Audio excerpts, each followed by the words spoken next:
Olá, pessoal. Estamos começando mais um NCcast e ainda na Target, hein? Vamos longe aqui. Tem muita gente boa pra gente bater papo, ainda tem né, muita coisa, Carlos. Tem muita coisa. E a gente pede para vocês nos seguirem nas redes sociais, então, @na Contramão RTM, @RTM Brasil. E a gente tá falando muito sobre avivamento porque é o tema desse ano, né?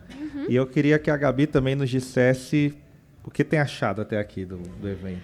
Olha, eu tô gostando bastante. Eu acho, a gente infelizmente não tá conseguindo participar de tudo, porque tem muitas atividades aqui na conferência, né? As principais palestras a gente não tá lá, mas o que é bom é que eles estão vindo até aqui, né, Carlos? É a vantagem, a Então, gente usando nossa, carteirada da rádio, né? Eu tô gostando muito disso, que a gente tá tendo a oportunidade de trazê-los até aqui e ter uma conversa mais devagar, né? Porque na palestra eles estão lá falando, a gente tá absorvendo, mas quando a gente senta na mesa, como amigos, consegue olhar no rosto, conversar, é tão bom. Então eu tô gostando muito disso. Muito bom. E o convidado de hoje é pastor, pai de Gabi. Pai de Gabi. O que mais ele é? Também é vovô. Vovô. Presidente da Aliança Evangélica. Tem a meta de ter 10 netos. 10, né? Confio pra vocês. Seja bem-vindo, Algávaro. Muito bom ter você aqui. Obrigado. Para mim é uma alegria estar aqui, né? E compartilhar um pouquinho. Vamos a esse bate-papo gostoso. Já sabe que o sotaque não é daqui, né? Um pouquinho. A gente estava conversando antes daqui um pouco sobre família, né? Essas coisas. E eu até disse que é muito legal ver você junto com a sua esposa, trabalhando, os dois envolvidos com a igreja. Então, eu queria que você contasse um pouco do seu contexto familiar e da sua iniciativa, tanto como pastor, né? Com a sua igreja e também como presidente da Aliança. Bom, vamos... A história, né, da minha jornada de casamento, a gente é amigo desde muitos anos, assim. Eu tinha mais amizade com a Fabiana, das irmãs dela, né? E quando eu me converti, as irmãs dela vieram para a igreja, que era um círculo de amizade. Aí a mãe dela falou assim, vai lá ver o que seus irmãos estão fazendo no meio desses crentes, né? Porque elas eram muito católicos. E ela foi e virou pastora, né? Foi e não saiu nunca mais, né? Na época ela tinha 17 anos, nós casamos quando ela tinha 19, né? Então eu tinha 26, ela 19. E essa foi uma jornada que desde o início da nossa conversão, eu me converti primeiro, a gente sabia de uma vocação, de um chamado por Deus. Então a nossa casa é formada, né, dentro de um contexto já de compreensão do reino, de vontade de servir a Deus, de dedicar a nossa vida. Né? Então a gente veio percorrendo, nós fomos missionários na Escócia, nós tivemos a oportunidade de trabalhar com juventude, éramos muito engajados na área de evangelização da igreja e desde o início exercendo ministério de liderança. Então eu não me recordo de ser alguém que ficou sentado em banco de igreja, né? Então, o primeiro encontro de jovens que eu fui, eu era o diretor de programa, nunca tinha feito um encontro de jovens de crente, né? Então a gente sempre viu uma vocação, um chamado, e a gente se dispôs assim. E assim a gente foi crescendo como família. Em 94 nós somos consagrados pastores, já éramos presbíteros. E a gente, de lá para cá, a gente tem exercido esse papel. E o tema que eu estou tratando aqui é unidade. Então, não apenas no Sal da Terra, né, onde eu sou pastor em Uberlândia, mas também no trabalho com as demais igrejas, né? Então...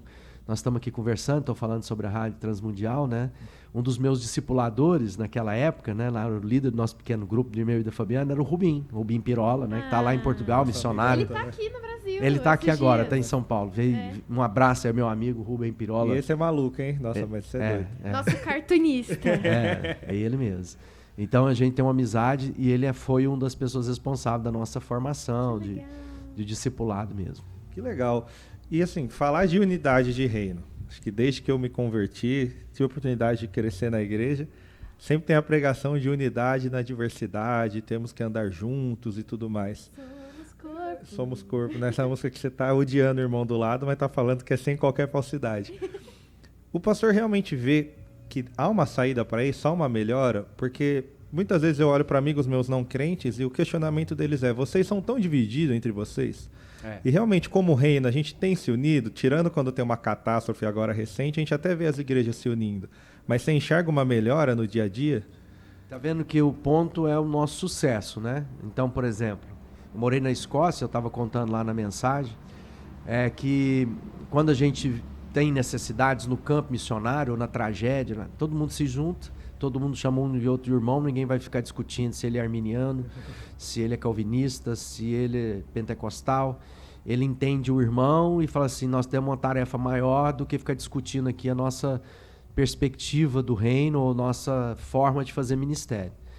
Mas quando a gente está no momento do êxito, né, no momento do sucesso, entre aspas, a gente tende a pensar que esse sucesso é fruto da minha escolha, da minha capacidade, da minha inteireza, que o outro não é como eu porque não pensa como eu e, portanto, ele não é mais meu irmão, ele é, quem sabe, um inimigo ou, no melhor, ele é apenas concorrente, né? Nós somos igrejas concorrentes e não igrejas irmãs. Então, o desafio está no sucesso. Todas as vezes que a gente chega nesse lugar em que aparentemente vai tudo bem, né? E nós vivemos isso no Brasil, um despertamento, as igrejas estão crescendo, as pessoas estão chegando, todo tipo de ministério cresce, você vai ver até o mais ortodoxo, o mais livre, o que tem dons espirituais evidenciados no culto, aqueles que são mais silenciosos, está crescendo, é um momento bom. Isso nos afasta do irmão, né? Mas quando a gente percebe que em meio, né, àquilo que Jesus fez, nós somos um povo de um mesmo Espírito. Nós vivemos no tempo da dispensação do Espírito, significa comunhão. E aonde o inimigo trabalha? Ele trabalha para dividir irmãos. Não é isso? Há coisas que Deus odeia, há uma que ele abomina, aquele que separa irmãos. Então, o Satanás está trabalhando para dividir. E ele, às vezes, usa a nossa pureza teológica, a nossa capacidade intelectual.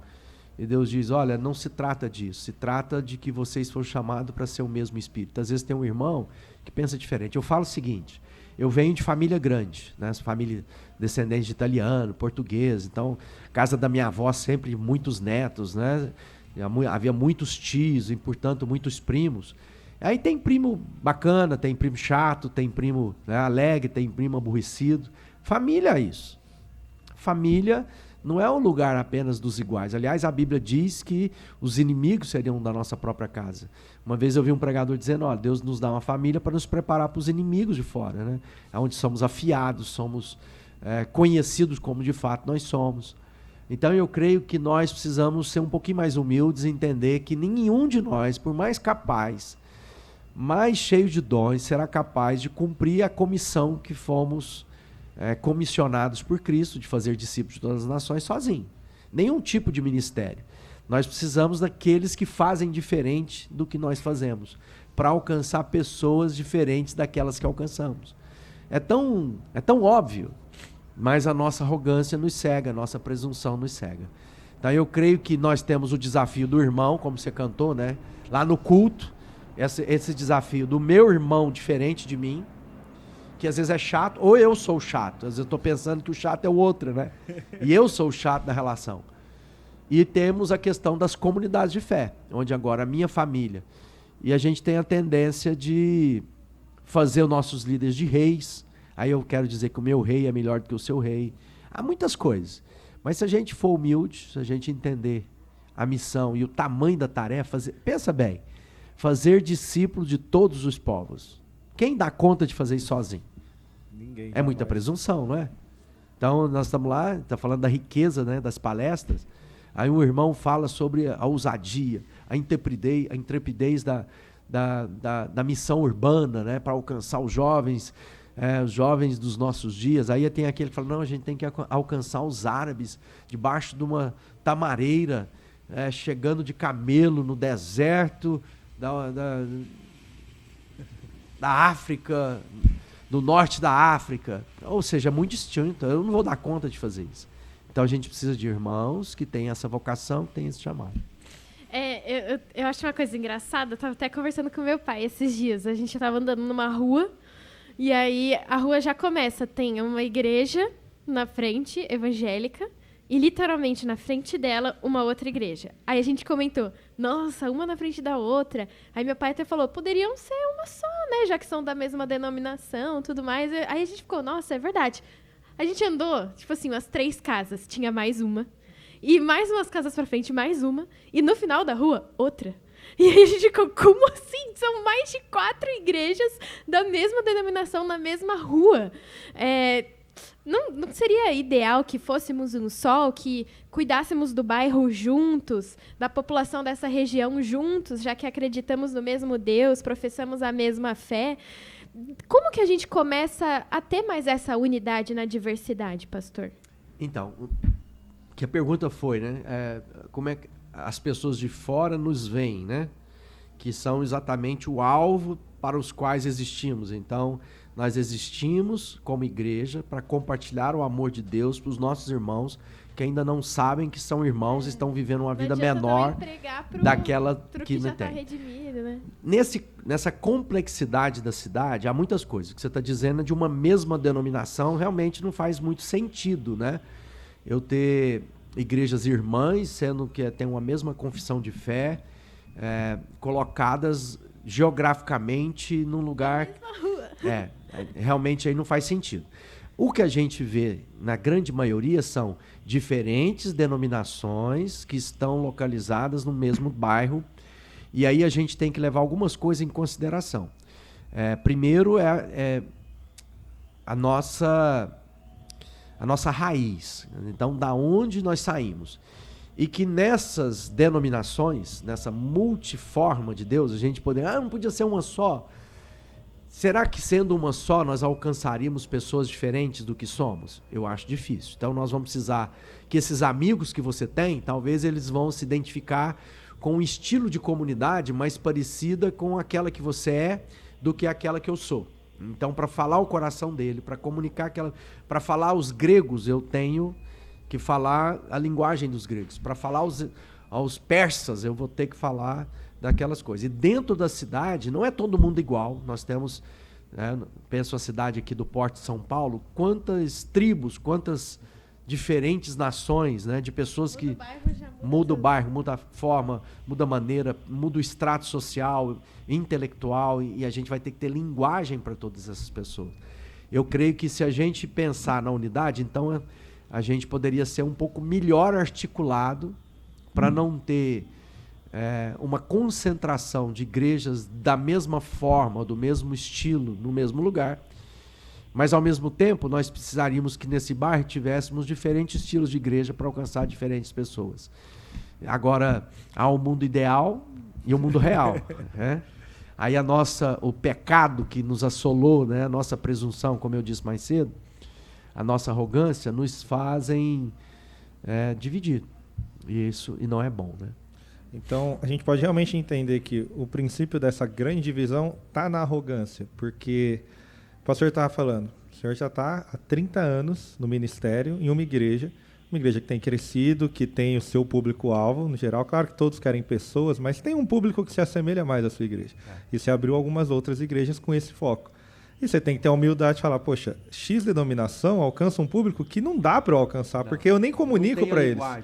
E acho que isso é realmente o que falta, porque eu vejo, igual ela falou, às vezes na rua tem várias igrejas, mas sei lá, eu tenho 5 igrejas, mas talvez só 2 realmente comuniquem naquele bairro. As outras 3 a gente está meio que enxugando gelo, investindo recursos. Ao invés de apoiar quem comunica, a gente quer ter a razão e pregar só a nossa verdade. E tem muito dono de igreja também, né?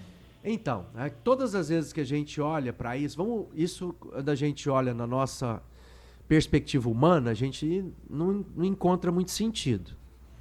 Mas a gente entende também que Deus é Deus, e ele é dono desse povo. Então, agindo Deus, quem impedirá? Então, às vezes, na arrogância humana, quem vai curvar essa cerviz? Quem vai dobrar esse joelho? É Deus.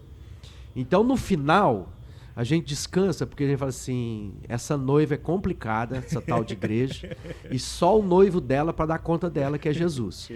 Então eu tenho que pensar o seguinte, eu vou apoiar os meus irmãos, ao mesmo tempo não tem como eu ser relapso ou eu ser negligente com a obra que Deus confiou nas minhas mãos, e que ao olhar do outro pode ser que essa minha forma de servir a Deus possa parecer também arrogância e presunção do outro.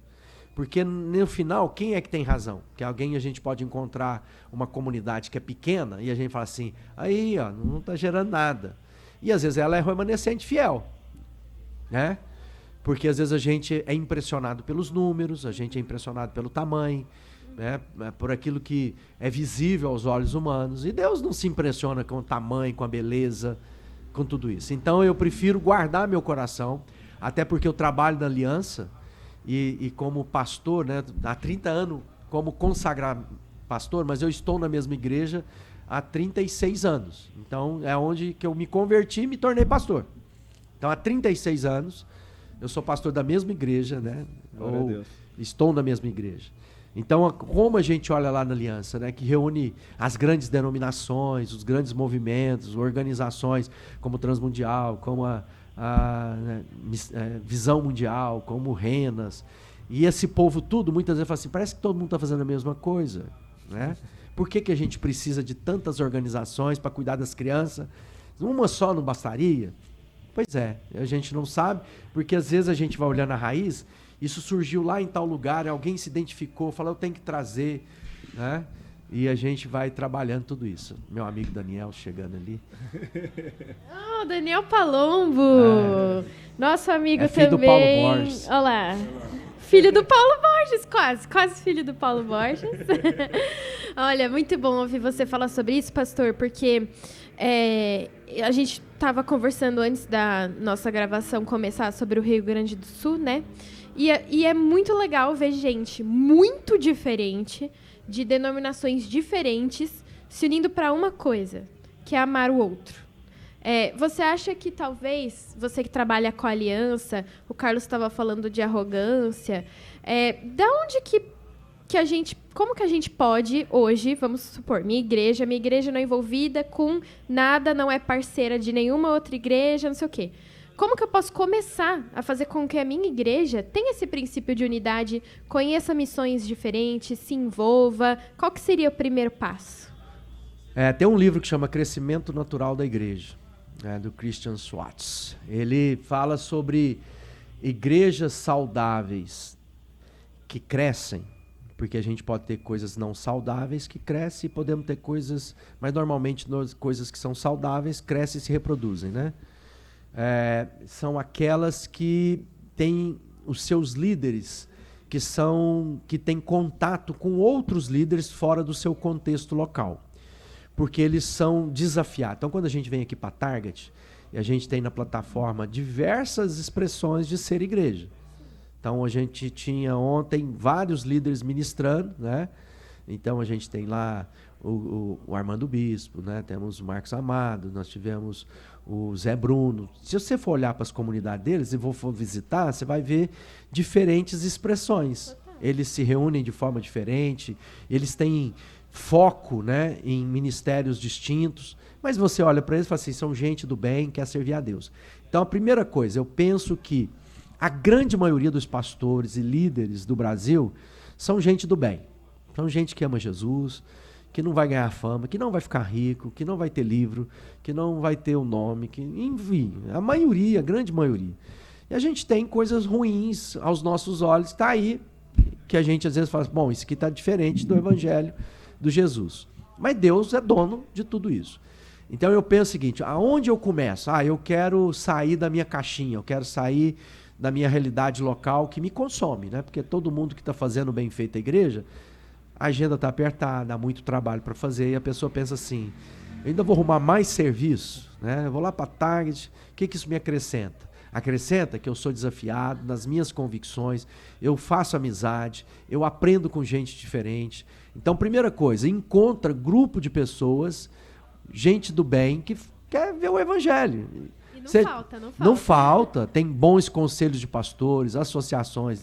Uma delas é a Aliança Evangélica. Então, eu quero fazer parte de gente íntegra. E eu posso dizer que nessa minha jornada, estou lá na Aliança desde a fundação dela, é gente do bem, é gente que ama Jesus, é gente que quer fazer a obra missionária, é gente que quer repartir o amor de Deus. Então, é muito bonito ver o que Deus está fazendo.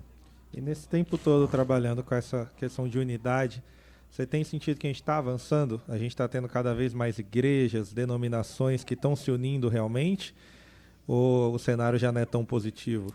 Nós estamos vendo um despertamento, porque nós estamos vendo líderes que às vezes amadurecem e estão dizendo, bom, eu preciso reconhecer que, por mais eficaz que eu seja, eu preciso de outros irmãos, até para me manter a minha sanidade. E sabe o que é bom? Quando a gente, se você quer trabalhar humildade na nossa vida, é quando eu compreendo, né, que para que eu seja eficaz naquilo que Deus me mandou fazer, para mim ser bem eu, o que eu sou. Então, alguém um dia falou assim, nós precisamos de uma rádio para falar povos, e aí isso chegou aqui no Brasil, não é isso? E alguém ecoou isso no coração de alguém. Não, aqui no Brasil, então eu vou ser rádio, né, em dias de podcast, né? É um desafio, né? Mudanças geracionais de tudo isso. Então, quando eu quero ser muito eficaz no que eu faço, eu preciso servir em algum lugar que eu não tenho o meu nome em destaque. Isso produz humildade. Então eu vou servir lá no Rio Grande do Sul, não debaixo da bandeira da minha igreja, mas eu vou lá ajudar na Aliança pela Vida, né? E lá eu vou me dedicar colocando um colete que é de uniforme, onde todo mundo é igual. Ao invés de ter que montar uma banca lá só para pôr meu ministério, sendo que há muita gente que sabe fazer o que eu tenho que aprender a fazer. Então eu vou lá para ajudar quem já sabe, que é o que você disse. Não dá para ir lá ajudar quem já está fazendo. Então eu creio que uma das formas é o engajamento numa área de atuação onde o meu nome não é o destaque. Isso ajuda, seja no conselho de pastores, seja na associação de pastores, seja na associação de igrejas, ou seja na aliança evangélica. Então eu faço um convite para todo mundo vir para a aliança, né? E talvez isso também, falando para membros também, né? Tipo, se envolva com missões, faça cursos em instituições diferentes, porque você faz amigos e envolve sua comunidade também, né? Na minha igreja local, eu falo para os líderes, a gente tem que ter maturidade, então a gente tem que fazer alguns movimentos. Primeiro, eu preciso estar envolvido na igreja e dedicar minha vida numa área de trabalho segundo o meu dom. Aí esse líder vai ter que dizer, eu tenho que treinar o meu povo. E eu tenho que aprender de um lugar que não é de nós mesmos. Então, todo ano, os nossos líderes são estimulados a fazer o quê? Vai numa conferência, vai num encontro de jovem, que não seja da nossa igreja. E fazer intercâmbio também, E aí, né? o que acontece? Eu tenho esse intercâmbio. Então, o fluxo de Deus é vivo, né? Então, eu aprendo, estou aqui falando com o Carlos, com a Gabi, né, que é da Rádio Transmundial, e a gente já viu o Daniel passando, que trabalha com o pastor que era o pastor fundador do Sal da Terra, né? O Paulo, que é a igreja de onde ele pastoreava, que eu sou, tá vendo como a gente vai vendo o movimento de Deus? Aí, de repente, o meu discipulador é missionário, hoje da Rádio Transmundial, lá em Portugal. E aí, através do Rubinho, esses dias, falou, você não vai estar aqui, vai ter uma reunião das alianças do mundo lusófono. Eu falei, pois é, ninguém me convidou. Ô, Rubinho. Ele falou, não tem jeito, o Brasil tá fora, né? Eu falei assim, então lembra de mim quando entrar no teu reino, né? Eu queria ficar aqui também o dia inteiro, mas infelizmente... A gente vai ficar. Na Target. Não comigo. Não com o pastor. Mas realmente, você está escalado para estar aqui. E a gente ainda obrigado vai por me conversar lembrar. com a Fabi ainda. A gente vai conversar com quem manda em casa ainda hoje, né? Que falou pra ele que ele queria participar da entrevista. Que a gente descobriu também que o marido só faz quando a esposa fala pra ele que ele quer fazer. Isso aí.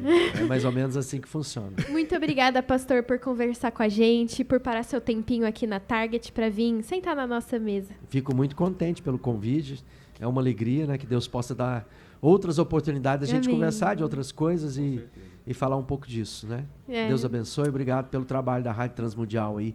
A gente só ouve bons testemunhos, né? Da onde os programas, em todo lugar, né? Desde lá do mundo árabe, onde é que chega, né? A RTM vai para muito, muito lugar mesmo. Se você quiser conhecer o trabalho da RTM, se você quiser me conhecer o Carlos, um pouquinho mais sobre o pastor, você pode acessar tudo isso. Todas as redes sociais aqui na descrição do episódio e ouvir a RTM no nosso site, rtmbrasil.org.br, e a gente volta na programação do nosso YouTube, canal, programação da rádio, com mais entrevista, né? Isso aí, até mais. Tchau.